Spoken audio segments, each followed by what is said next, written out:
नमस्कार। संस्कृत वयुनम चैनल पर आप सभी का हार्दिक स्वागत है। पढ़े चाणक्य बने चाणक्य इस श्रृंखला में आचार्य चाणक्य कहते हैं मनुष्य किस किस चीज से किस किस वस्तुओं से वह विभूषित होता है।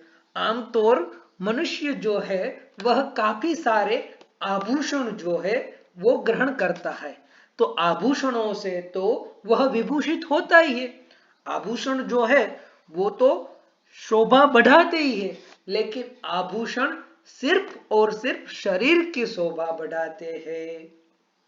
और शरीर की शोभा ही सिर्फ शोभा नहीं है, क्योंकि भारतीय सभ्यता में, भारतीय सनातन संस्कृति में शरीर से भी ऊपर आत्म तत्व को, गुणों को, चारित्र्य को जो है वह ज्यादा महत्व दिया गया है।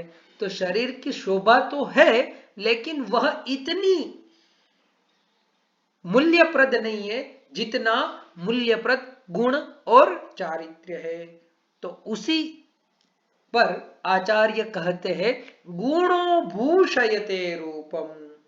यदि आप सुंदर है लेकिन आप निर्गुणी है, आप में सद्गुण नहीं है, तो वह रूप का क्या फायदा।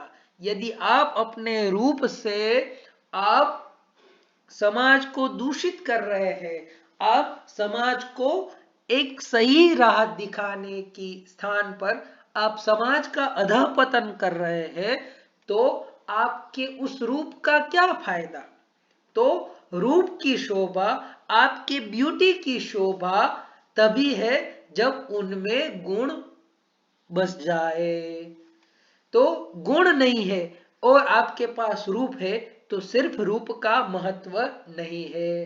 क्योंकि भारत जो देश है वह रूप की पूजा नहीं करता, वो तो गुणों की ही पूजा करता है। यदि आपको आपके रूप की वजह से फेम मिल जाए, प्रसिद्धि मिल जाए, ख्याति मिल जाए तो सही है, लेकिन वह ख्याति, वह प्रसिद्धि आपको लंबे काल तक नहीं प्राप्त होगी। यदि आपको आपके क्षेत्र में लंबे काल तक टिके रहना है, तो साथ में गुण जो है वह अत्यंत आवश्यक है। सिर्फ रूप के आधार पर आपकी संस्तुतियां जो है वह ज्यादा नहीं होती। फिर कहते हैं शीलम भूषयते कुलम। पहली बात जो है वह निजी तौर पर कही गई है, व्यक्तिगत तौर पर कही गई है कि रूप जो है उसकी सज्जा, उनको भूषित यदि कोई करता है तो वह है गुण। फिर समाज की, कुल की बात कही गई है कि आप कैसे परिवार से आते हैं, आप अपने परिवार की संस्तुतियां कैसे करते हैं, आपके कुल को कौन भूषित करता है। तो कहते हैं शील, आपका चरित्र कैसा है, उसी के आधार पर आपके कुल के व्यक्तियों का चरित्र कैसा होगा वह समाज तय करता है।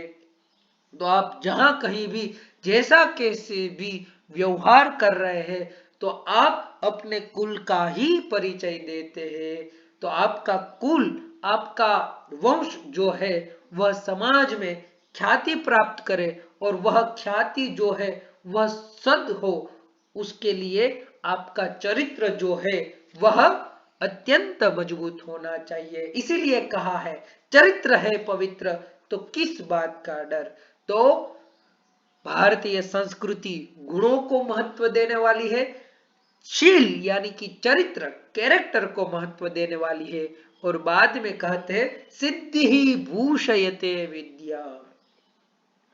आपके पास काफी सारा ज्ञान है, काफी सारी विद्याएं हैं, लेकिन आपका भाव तभी तक पूछा जाएगा जब आप कुछ सिद्धि को प्राप्त करते हैं, आप उस विद्या के माध्यम से कुछ अचीवमेंट प्राप्त करते हैं।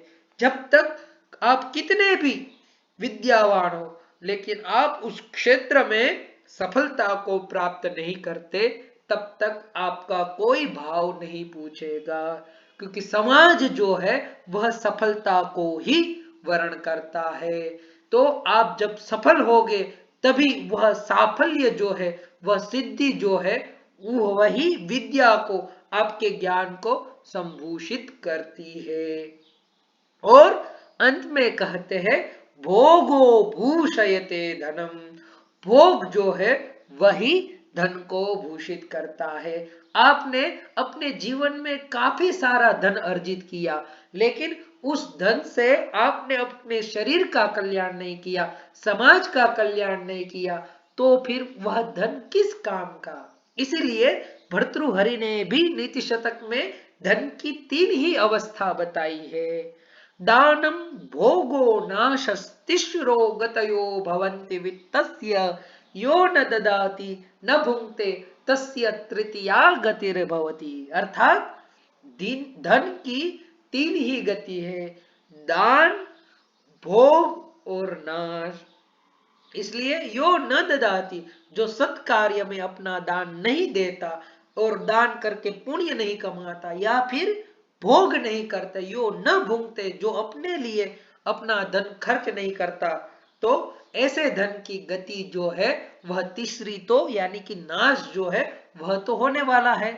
यदि धन का नाश नहीं होगा तो आपका नाश होने वाला है, क्योंकि जातस्य ही ध्रुवो मृत्यु, जो जन्म ग्रहण करता है उनकी मृत्यु जो है वह तय ही है। तो इस प्रकार से प्रस्तुत श्लोक के माध्यम से आचार्य चाणक्य ने हमें ज्ञान दिया कि गुण जो है वह रूप को भूषित करता है, चरित्र यानी शील जो है वह कुल को भूषित करता है, सिद्धि सफलता जो है वह विद्या को विभूषित करती है, और भोग जो है वह धन को भूषित करता है। तो आशा है आपको इस श्रृंखला आनंद देने वाली हो रही होगी, और यदि यह वीडियो आपको पसंद आता है तो इस वीडियो को लाइक करें, संस्कृत वयुनम चैनल को सब्सक्राइब करें, और अपने मित्र समूहों में ऐसे सुभाषित अवश्य प्रेषित कीजिए। अस्तु।